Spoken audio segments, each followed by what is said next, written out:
bohong. Aku hanya memikirkan satu peraturan penting. Kenapa kau lakukan hari ini kalau kau bisa melakukannya besok? Few moments later.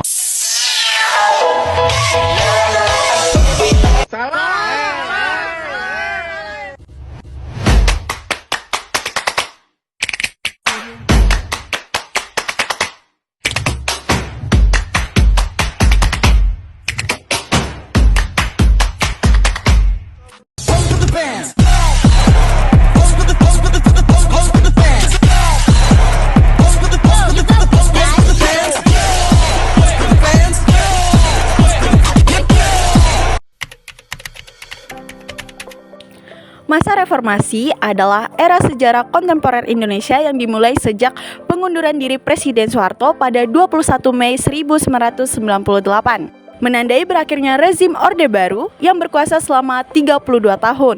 Periode ini bertujuan untuk melakukan perubahan dan pembaharuan yang mendalam di berbagai bidang kehidupan masyarakat. Latar belakang dan pemicu masa reformasi adalah lahirnya dari berbagai krisis dan ketidakpuasan masyarakat terhadap pemerintah Orde Baru, yang puncaknya terjadi pada tahun 1997 sampai 1998. Pertama, krisis ekonomi dan moneter. Dalam krisis ekonomi dan moneter, Indonesia mengalami krisis finansial Asia yang sangat parah. Sejak tahun 1997, ditandai dengan anjloknya nilai tukar rupiah, inflasi tinggi, dan meningkatnya pengangguran di Indonesia. Yang kedua, krisis politik dan hukum. Pada krisis politik dan hukum, adanya ketidakpuasan terhadap sistem politik yang otoriter dan syarat dengan praktik korupsi, kolusi, dan nepotisme atau KKN. Yang ketiga adalah krisis kepercayaan. Menurutnya, kepercayaan masyarakat terhadap pemerintah karena dianggap tidak mampu mengatasi krisis dan melanggengkan KKN. Keempat, pembatasan kebebasan sipil.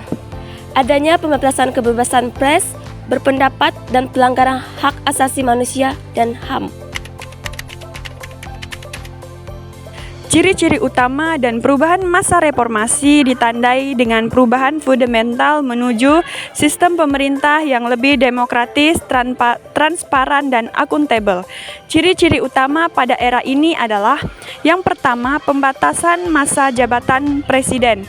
Presiden dan wakil presiden hanya bisa menjabat selama 5 tahun. Pembatasan masa jabatan presiden. Presiden dan wakil presiden hanya bisa menjabat selama 5 tahun. Yang kedua, pemilihan umum yang lebih demokratis. Penyelenggaraan pemilu dengan prinsip jujur, adil, langsung, dan rahasia.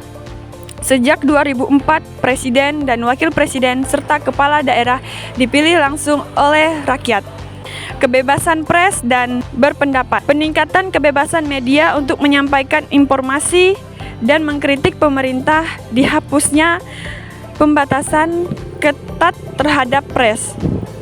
Yang keempat, otonomi daerah, desentralisasi kekuatan dari pemerintah pusat ke pemerintah daerah, provinsi, kabupaten, dan kota. Penggunaan lembaga legislatif, peningkatan peran dan fungsi Dewan Perwakilan Rakyat atau DPR dan Majelis Permusyawaratan Rakyat atau MPR. Pembentukan lembaga anti korupsi. Pembentukan lembaga seperti Komisi Pemberantasan Korupsi, yaitu KPK. Terusnya sistem multipartai. Lahirnya banyak partai politik yang memungkinkan rekrutmen politik dilakukan secara terbuka. Adapun peristiwa penting. Beberapa peristiwa penting yang menandai dan terjadinya awal reformasi meliputi sebagai berikut. Yang pertama, peristiwa Trisakti.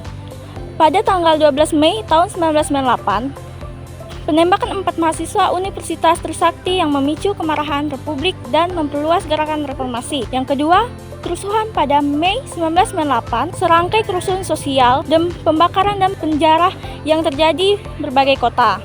Yang ketiga, pendudukan gedung MPR, DPR pada masa 18-21 Mei 1998, pengunduran diri Presiden Soeharto. Pada 21 Mei tahun 1998, Soeharto menyatakan mundur diri dan menyerahkan jabatannya kepada Wakil Presiden B.J. Habibie, yang menandai secara resmi dimulainya era reformasi. Peristiwa penting era reformasi, awal periode demokrasi politik yang terbuka, Video ini membahas tentang peristiwa-peristiwa penting yang terjadi di era reformasi, termasuk pengunduran diri Soeharto yang merupakan titik awal dari masa ini.